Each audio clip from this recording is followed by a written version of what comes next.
Mesdames et messieurs, bonsoir. Je prends la parole pas pour très longtemps. Je suis Patrick Déris, le directeur de ce nouveau hôtel. Je suis ravi de vous accueillir.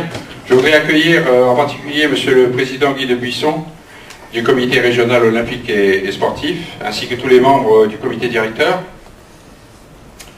Madame Martine Carrère-Viscaille, directrice adjointe de la jeunesse et des sports, que je ne vois pas mais qui est là, je l'ai mis tout à l'heure, qui représente Monsieur Ramé, directeur régional de la jeunesse et des sports, malheureusement occupé par ailleurs.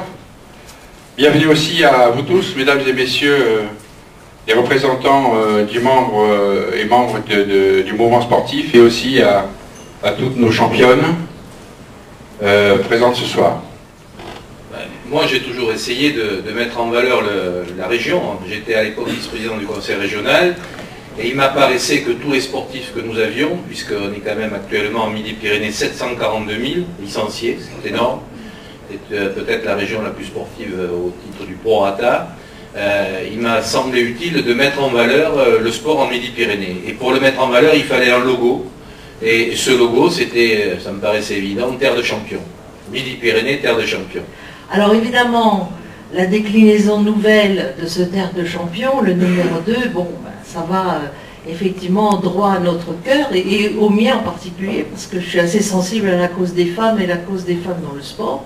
Et il faut quand même reconnaître qu'en Midi-Pyrénées, nous étions un petit peu en retard par rapport aux statistiques nationales sur les pratiques sportives féminines et surtout l'accès des femmes aux responsabilités dans le monde sportif.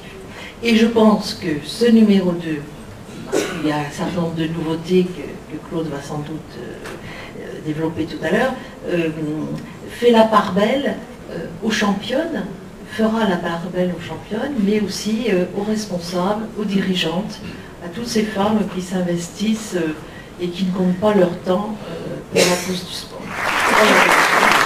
La plupart d'entre vous ont l'habitude de travailler avec nous au sein du magazine Sport Région Midi-Pyrénées, et nous avons, il y a 3 mois, donc fait une première réunion où nous étions une quinzaine autour d'une table dans une des magnifiques salles du CROSS, et nous avons ensemble donc défini cette édition numéro 2. Vous l'avez dit, consacrée aux féminines, mais nous avons voulu également qu'il y ait un lien très important et qui soit très visible dans l'édition entre la championne et sa ligue. L'idée, quand j'ai entendu le mot, on en a parlé tout à l'heure, le titre Midi-Pyrénées Terre de Champions, dans le titre il y avait le mot terre, on en avait parlé lors de la première réunion, et ce mot terre, pour moi, il me paraissait important dans le sens où il y avait vraiment un processus qui permettait, comme je disais tout à l'heure, d'atteindre la performance, et c'est ça que je voulais mettre en lumière, et parler du sport avant tout. C'est-à-dire qu'on ne parle pas forcément que de la performance, comme on le fait en général quand on lit les magazines ou quand on lit les journaux. L'idée, c'était de parler de sensations, c'était de parler de ressenti, et de mettre plus en évidence le sport dans sa dimension un petit peu plus sentimentale, on va dire. Bon, il m'a bien fait passer le message, comme quoi il voulait un peu d'émotion, un peu de... Enfin, pas d'émotion, mais...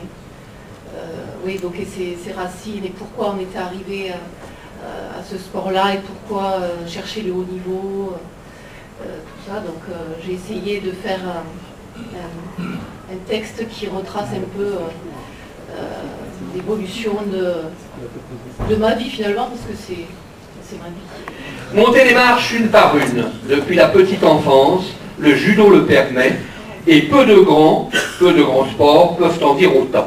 La carrière de Clémentine Yegel illustre parfaitement cette constatation. N'a-t-elle pas débuté dans cette discipline dès l'âge de 4 ans sur les tatamis du club de Fonsorbe? On peut avoir un sport de contact, avec des plaquages, des sports très durs, et être quand même féminine et avoir une certaine place. Voilà. Merci, et vous avez bien fait de nous amener vos champions. Merci mademoiselle. Elle a joué à un championnat d'Europe, vous ont terminé 4e. Donc elle fait partie de cette élite des jeunes françaises handballeuses qui sont à l'affût d'aller prendre la place des plus grandes. J'ai représenté le sport chez les pompiers au niveau national, au niveau mondial, où j'ai réalisé un triathlon, le meilleur résultat, qui m'a permis au niveau mondial d'allumer la flamme olympique. Et là, vous êtes championne de 3e aux Europes. Et je fais 2e à la Coupe européenne en octobre, championne de France en titre, et 3e au championnat d'Europe. Et vous l'avez battue? Moi je fais pareil. Championne de France, 2 à la Coupe d'Europe et 5 au championnat d'Europe. 2 fois championne du monde, puis championne du monde en individuel. Là on est championne du monde, non, championne d'Europe l'année dernière et championne de France en titre et quelques-uns derrière. Ça me paraît évident qu'il devait être dans cette 2e édition. Merci. Championnat de France. Et le premier, j'ai fait une médaille d'or en mixte et 2 médailles d'argent en double et en simple. Donc Martine Thomas, j'ai joué avec Sophie Delgado, qui est ma partenaire. Donc on a eu plusieurs titres de championne de France et chacune une sélection en compétition internationale au championnat du monde. Et moi-même, j'ai été donc vice-championne du monde en 93. Voilà donc le premier numéro de Sport Région Nord-Pas-de-Calais qui sortira au mois d'octobre. Merci, bonne fin de soirée et à tout de suite.